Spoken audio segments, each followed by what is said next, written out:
नमस्कार दोस्तों, स्वागत है आपका आज की फटाफट बड़ी खबरों में। एक बार फिर हम हाजिर हैं आज की सभी बड़ी खबरों को लेकर। इस वीडियो में हम आपको बताने वाले हैं आज की बेहद बड़ी खबरें, लिहाजा इस वीडियो को पूरा आखिर तक देखें। इसलिए दोस्तों इस वीडियो को लाइक और शेयर भी जरूर कर दें। आज की बड़ी खबरों में हम आपको बताएंगे, जी हाँ दोस्तों, किसानों ने रखी अब नई मांग, सीधे प्रधानमंत्री से बात करने का राग अलापा। जी हाँ, नए कृषि कानूनों के खिलाफ किसानों का आंदोलन जारी है। ठंड लगातार बढ़ती जा रही है, लेकिन खुले मैदान में किसानों का जोश ठंडा होने का नाम नहीं ले रहा है। बीते 10 दिनों से हजारों की संख्या में किसान दिल्ली बॉर्डर पर डटे हैं। बढ़ते वक्त के साथ किसानों का प्रदर्शन भी तेज होता जा रहा है। हालांकि इस मसले को सुलझाने के लिए केंद्र सरकार प्रयास कर रही है। अब तक 4 दौर की बातचीत हो चुकी है, जिसका कोई नतीजा नहीं निकल पाया है। किसान कानूनों को खत्म करने की अपनी मांग पर अड़े हैं। किसान प्रदर्शन, अंतर्राष्ट्रीय खिलाड़ी लौटाएंगे अवार्ड। जी हां, आज दिल्ली के लिए होंगे रवाना। इस बीच किसानों ने अब नई मांग करनी शुरू कर दी है। किसानों का कहना है कि अब बातचीत सीधे प्रधानमंत्री नरेंद्र मोदी से होनी चाहिए। वहीं दूसरी किसान ये भी कह रहे हैं कि अगर आज की बातचीत विफल हो रही है तो वह यहां से दिल्ली की तरफ कूच करेंगे। किसानों का कहना है कि वह चाहते हैं कि तीनों कानून वापस हों। इससे कम में किसान मानने वाले नहीं हैं। किसानों संगठनों ने केंद्र सरकार के नए कृषि कानूनों के खिलाफ 8 दिसंबर को भारत बंद का भी ऐलान किया है। किसानों ने ये भी चेतावनी दी है कि यदि सरकार उनकी मांग नहीं मानती है तो वे राष्ट्रीय राजधानी की तरफ जाने वाली सड़कों को बंद कर देंगे। सरकार के साथ आज होने वाली 5वें दौर की बातचीत से पहले किसानों का रुख सख्त हो गया है। इतना ही नहीं, आज किसान केंद्र सरकार कॉरपोरेट घरानों के खिलाफ प्रदर्शन भी करेंगे। साथ ही बढ़ते हैं आज की एक और बड़ी खबर की ओर। केंद्रीय कर्मचारियों के लिए बड़ी खुशखबरी है, जल्द आपको बढ़कर मिलने वाली है सैलरी। लंबे वक्त से सैलरी बढ़ोतरी का इंतजार कर रहे 50 लाख केंद्रीय कर्मचारियों को जल्द ही बड़ा तोहफा मिलने वाला है। केंद्र सरकार कर्मचारियों की सैलरी बढ़ोतरी के नजरिए से अच्छी खबर जल्द आ सकती है। दरअसल महंगाई भत्ते में बढ़ोतरी को लेकर कर्मचारी इंतजार कर रहे हैं। ऐसे में सरकार की ओर से इसे लेकर जल्द ही ऐलान संभव हो सकता है। माना जा रहा है कि नए साल से पहले ही सरकार केंद्रीय कर्मचारियों को सैलरी बढ़ोतरी का तोहफा दे सकती है। माना जा रहा है कि सरकार अगले कैबिनेट की बैठक में महंगाई भत्ते में बढ़ोतरी का फैसला ले सकती है। वहीं आज पश्चिम बंगाल ने अपने प्रदेश के कर्मचारियों के महंगाई भत्ते में 3% की बढ़ोतरी का ऐलान कर दिया है। उन्हें नए साल का तोहफा दे दिया है। दरअसल हर साल जनवरी और जुलाई में केंद्रीय कर्मचारियों के महंगाई भत्ते में बढ़ोतरी की जाती है, लेकिन इस साल बढ़ोतरी के बजाय सरकार ने बढ़े हुए महंगाई भत्ते पर भी रोक लगा दी है। लेकिन जब सरकार ने दिवाली के बोनस का ऐलान किया तो लाखों केंद्रीय कर्मचारियों की उम्मीदें एक बार फिर से बंध गई हैं। मीडिया रिपोर्ट्स की माने तो केंद्रीय कैबिनेट की अगली बैठक जो इस महीने के आखिरी में होने वाली है, सरकार इस पर डीए बढ़ोतरी पर मोहर लगा सकती है। वहीं इस निर्णय के बाद भारतीय रेलवे के अराजपत्रित चिकित्सा कर्मचारियों का वेतन भी बढ़ोतरी हो सकती है। साथ में वेतन आयोग के तहत उनकी सैलरी में 21,000 रुपये तक की बढ़ोतरी हो सकती है। वहीं रेलवे में अराजपत्रित चिकित्सा कर्मचारियों के पद पर काम करने वाले कर्मचारियों को प्रमोशन भी मिल सकता है। इस बारे में All India Railway Men's Federation के महासचिव शिव गोपाल मिश्रा ने कहा कि कर्मचारी लंबे वक्त से पदोन्नति की मांग कर रहे हैं। साथ ही बढ़ते हैं आज की एक और बड़ी खबर की ओर। नोएडा के बाद पूर्वांचल में भी बनेगी फिल्म सिटी। जी हां, फिल्मकारों को पसंद आने लगी है यूपी। उत्तर प्रदेश में विश्व स्तरीय फिल्म सिटी बनाने के ऐलान के बाद शिवसेना को भले ही मुंबई से बॉलीवुड के खत्म होने का खतरा महसूस हो रहा है, लेकिन शूटिंग के मामले में फिल्मकारों को यूपी पसंद आने लगी है। सूबे में फिलहाल करीब 150 फिल्मों की शूटिंग हो रही है। इससे योगी सरकार ने फिल्म सिटी का दायरा बढ़ाते हुए पूर्वांचल में भी एक फिल्म सिटी बनाने की योजना पर गंभीरता से सोचना शुरू किया है। पूर्वांचल में वाराणसी से सटे मिर्जापुर में फिल्म सिटी बनने की ज्यादा संभावना है। मुख्यमंत्री योगी आदित्यनाथ की आधिकारिक टीम के साथ 2 दिन पहले मुंबई दौरे पर आए राज्य के अपर मुख्य सचिव नवीनतम सहगल ने अमर उजाला से खास बातचीत में बताया कि फिल्म सिटी को लेकर मुख्यमंत्री काफी गंभीर हैं। इसलिए पूर्वांचल में वाराणसी के नज़दीक भी फिल्म सिटी बनाने की योजना पर काम चल रहा है। उन्होंने बताया कि फिल्म सिटी के लिए 500 एकड़ जमीन की तलाश की जा रही है। सहगल ने संकेत दिया है कि मिर्जापुर में भी फिल्म सिटी बनने की संभावना है। ऐसा होने पर काशी का क्षेत्र फिल्म उद्योग का बड़ा केंद्र बन सकता है। यूपी में चल रही हैं 150 फिल्मों की शूटिंग। नवीनतम सहगल ने बताया कि यूपी में रियल लोकेशन पर मौजूदा समय में करीब 150 फिल्मों की शूटिंग चल रही है। हाल ही में जॉन अब्राहम की लखनऊ में सत्यमेव जयते पार्ट 2 की शूटिंग लखनऊ में जारी है। सुपरस्टार अमिताभ बच्चन की गुलाबी सिताबों भी लखनऊ में शूट हुई है। गुंजन सक्सेना की भी एक फिल्म की शूटिंग के अलावा कई वेब सीरीज की शूटिंग भी चल रही है। फिल्मकारों को फिल्म बंधु के माध्यम से सब्सिडी भी दी जा रही है। साथ ही बढ़ते हैं आज की एक और बड़ी खबर की ओर। उत्तर प्रदेश में बदलने जा रहा है इस रेलवे स्टेशन का नाम। सीएम योगी ने किया है बड़ा ऐलान। जी हां, वाराणसी रेलखंड प्रतापगढ़ बादशाहपुर के बीच स्थित दांदूपुर रेलवे स्टेशन का नाम अब मां बाराही देवी धाम होगा। इस संबंध में केंद्र सरकार की सहमति मिल गई है। मुख्यमंत्री योगी आदित्यनाथ ने भी नाम में परिवर्तन को हरी झंडी दे दी है। मुख्यमंत्री के अनुमोदन के बाद अब जल्द ही नाम में परिवर्तन के संबंध में अधिसूचना जारी कर दी जाएगी। गुरुवार को मुख्यमंत्री कार्यालय ने ट्वीट कर इसकी जानकारी दी है। प्रतापगढ़ के रानीगंज तहसील मुख्यालय स्थित इस रेलवे स्टेशन का नाम बदलने की मांग लंबे समय से चल रही थी। जन आकांक्षाओं का सम्मान करते हुए स्थानीय धार्मिक और आध्यात्मिक स्थलों को विशिष्ट पहचान देने के संकल्पों के क्रम में अब इसका नाम मां बाराही देवी धाम किया जा रहा है। बता दें कि दांदूपुर स्टेशन पर कई ट्रेनों का ठहराव होता है। यहां दिल्ली से वाराणसी आने जाने वाली Kashi Vishwanath train, Raebareli Jaunpur express, Lucknow Varanasi intercity एवं पीवी ट्रेन का ठहराव होता है। स्टेशन से करीब 6 किलोमीटर दूर पर रामपुर गांव में ऊंचे टीले पर मां वाराही देवी का मंदिर है। यहां दर्शन करने के लिए काफ़ी संख्या में लोग आते हैं व मेला भी लगता है। साथ ही बढ़ते हैं आज की एक और बड़ी खबर की ओर। दिल्ली सरकार ने बढ़ाया मजदूरों का न्यूनतम वेतन। नई दरें 1 अक्टूबर से लागू मानी जाएंगी। जी हां, दिल्ली के उप मुख्यमंत्री मनीष सिसोदिया ने शुक्रवार को दिल्ली के अकुशल, अर्धकुशल और अन्य श्रमिकों का महंगाई भत्ता बढ़ाने का आदेश जारी किया है। साथ ही सिसोदिया ने सभी श्रमिकों और कर्मचारियों को बढ़ी हुई दर के साथ भुगतान सुनिश्चित करने का भी निर्देश दिया है। मनीष सिसोदिया ने कहा कि गरीब और मजदूर वर्ग के हितों को ध्यान में रखते हुए कोरोना महामारी के दौरान यह बड़ा कदम उठाया गया है।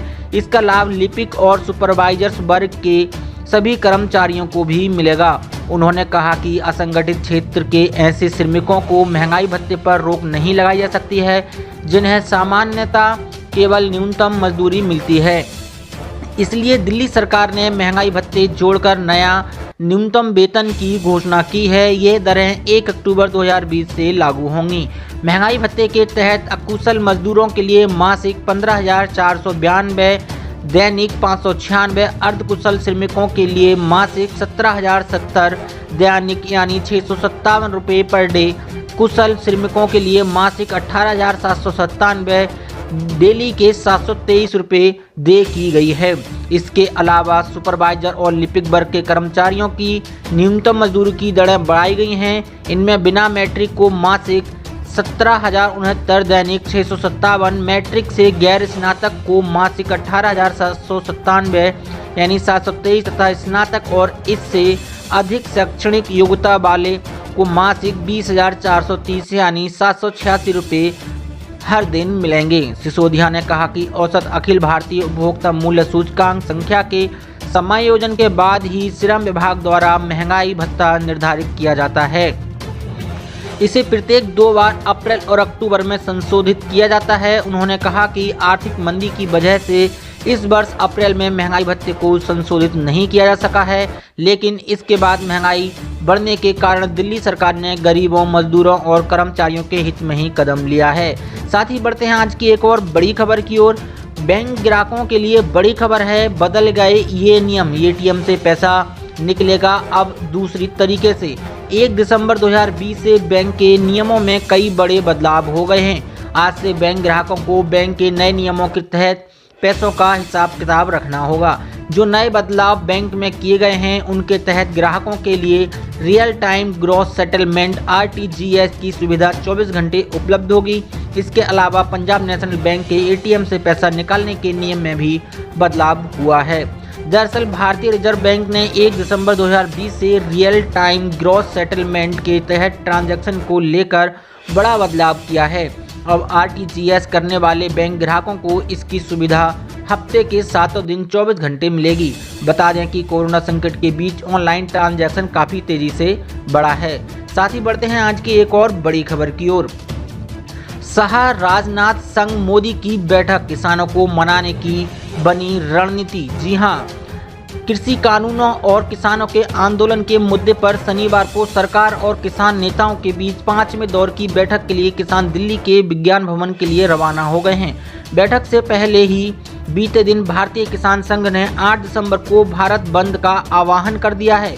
किसान सिंधु बॉर्डर से लेकर दिल्ली की सीमाओं को घेर कर बैठे हुए हैं। कहा जा रहा है कि अगर आज की बैठक बेनतीजा निकली और सरकार ने किसानों की मांग को नहीं माना तो वे संसद का घेराव करेंगे। प्रधानमंत्री मोदी ने सरकार और किसान नेताओं के बीच 2 बजे होने वाली वार्ता से पहले अहम बैठक बुलाई गई थी। इस मीटिंग में गृह मंत्री अमित शाह, रक्षा मंत्री राजनाथ सिंह और कृषि मंत्री नरेंद्र सिंह तोमर मौजूद थे। वहीं केंद्रीय मंत्री पीयूष गोयल भी मीटिंग में शामिल हुए। केंद्रीय कृषि मंत्री नरेंद्र सिंह तोमर ने बताया कि आज दोपहर 2 बजे किसानों के साथ सरकार की 5वें स्तर की बैठक हुई है। उन्होंने उम्मीद जताई कि किसान सकारात्मक सोच के साथ आंदोलन खत्म कर देंगे। साथ ही बढ़ते हैं आज की एक और बड़ी खबर की ओर।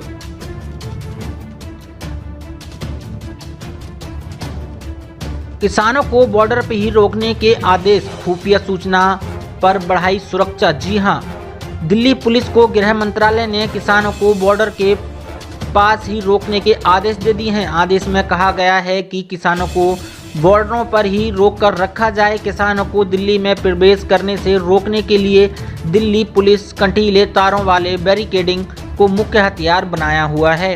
किसानों के ट्रैक्टर व ट्रॉली को रोकने के लिए जर्सी बैरियर व मिट्टी से भरे डंपर को भी हथियार बना रखा है। दिल्ली पुलिस के इतिहास में ये पहली बार ऐसा हो रहा है कि बैरिकेडिंग के ऊपर कटीले तार लगाए गए हैं। इसके अलावा दिल्ली के सभी बॉर्डर पर भारी संख्या में पुलिस बल तैनात किया गया है। दिल्ली पुलिस ने बैरिकेड्स के गोल घेरे कर कटीले तार लगवाए हैं। बैरिकेड्स पर ये कटीले तार वेल्डिंग करके लगाए गए हैं। दिल्ली पुलिस ने इन कटीले तारों वाले बैरिकेड्स को दिल्ली के सभी बॉर्डर पर लगाया हुआ है। दिल्ली पुलिस में पहली बार ऐसा हो रहा है कि इस तरह के बैरिकेड्स बॉर्डर पर लगाए गए हैं। CAA व NRC के विरोध में हुए प्रदर्शनों के दौरान भी इस तरह के बैरिकेड्स नहीं लगाए गए थे। साथ में दिल्ली पुलिस ने मिट्टी से भरे डंपर भी सभी बॉर्डरों से खड़े किए गए हैं। जरूरत पड़ने पर इन डंपर को सड़क पर खड़ा करके सड़क को बंद किया जा सके ताकि किसान अपने ट्रैक्टर व ट्राली इस डंपर को नहीं हटा सकें। साथ ही बढ़ते हैं आज की एक और बड़ी खबर की ओर। थम गया भाजपा का तूफान, ऐसा असदुद्दीन ओवैसी ने बोला है।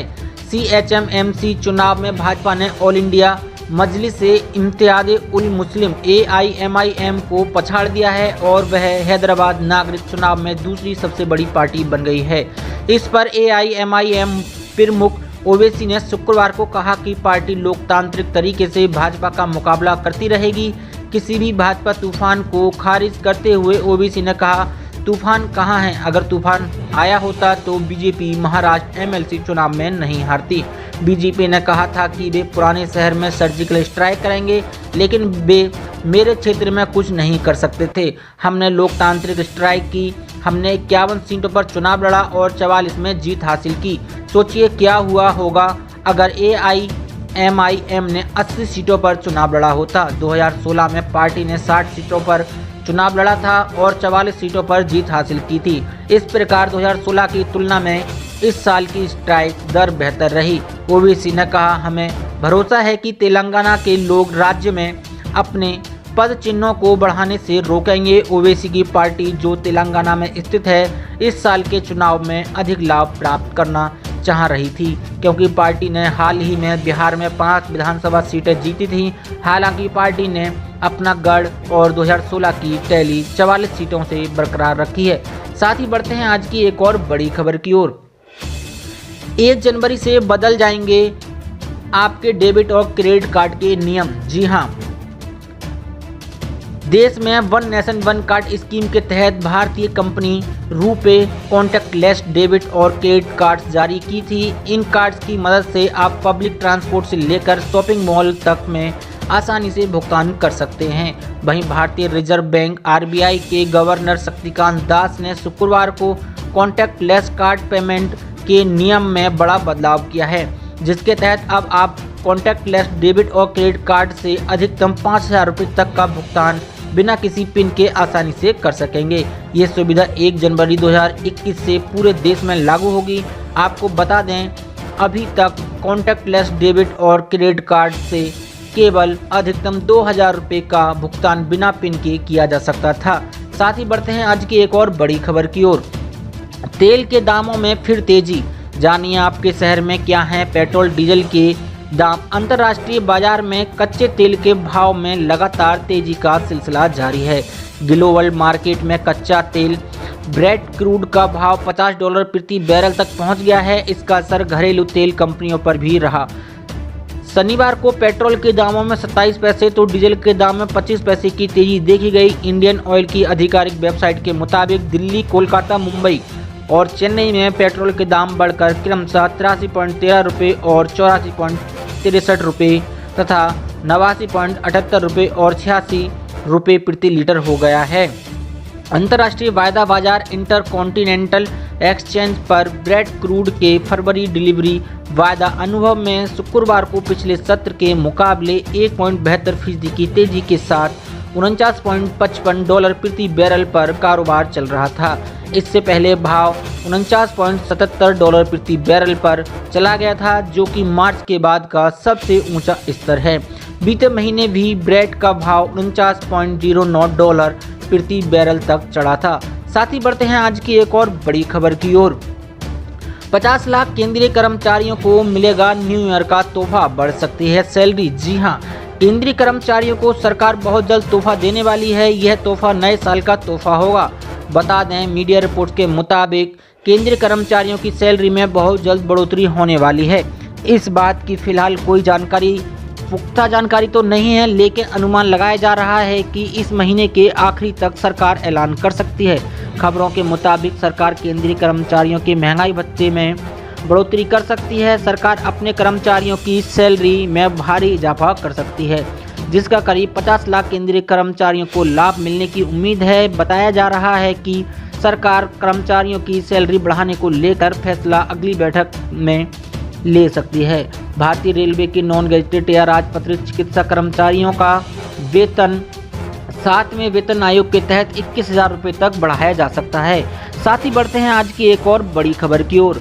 8 दिसंबर को हुआ भारत बंद का ऐलान। जी हां, भारतीय किसानों का आंदोलन अब उग्र होता जा रहा है। केंद्र सरकार से कई दौर की बातचीत के बाद भी कोई हल ना निकलने पर अब किसानों ने 8 दिसंबर को भारत बंद का ऐलान कर दिया है।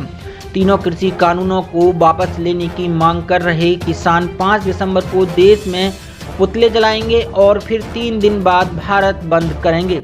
भारतीय किसान यूनियन BKU लोकवाल के महासचिव HS लखोवाल ने सिंघू बॉर्डर से कहा, कल हमने सरकार से कहा कि कृषि कानूनों को वापस लिया जाना चाहिए।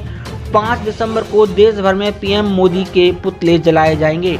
हमने 8 दिसंबर को भारत बंद का आह्वान किया है। वहीं नेता योगेंद्र यादव ने कहा कि 8 तारीख को भारत बंद होगा, इसके बाद कोई एक तारीख तय होगी जब सभी टोल नाकों को एक दिन के लिए फ्री कर देंगे। किसानों का ये विरोध प्रदर्शन अब जन आंदोलन बन गया है। ट्रेड यूनियन फेडरेशन ने भी इसका समर्थन किया है। वहीं किसान नेता युद्धवीर सिंह का कहना है कि हम तीनों कानून वापस लेने के अलावा कोई समझौता नहीं करेंगे। इसके अलावा न्यूनतम समर्थन मूल्य MSP की गारंटी भी चाहिए। हम बातचीत को आगे नहीं खींचना चाहते हैं। ऐसी बड़ी खबरों को देखने के लिए हमारे चैनल को सब्सक्राइब करें और इस वीडियो को लाइक शेयर जरूर करें। धन्यवाद।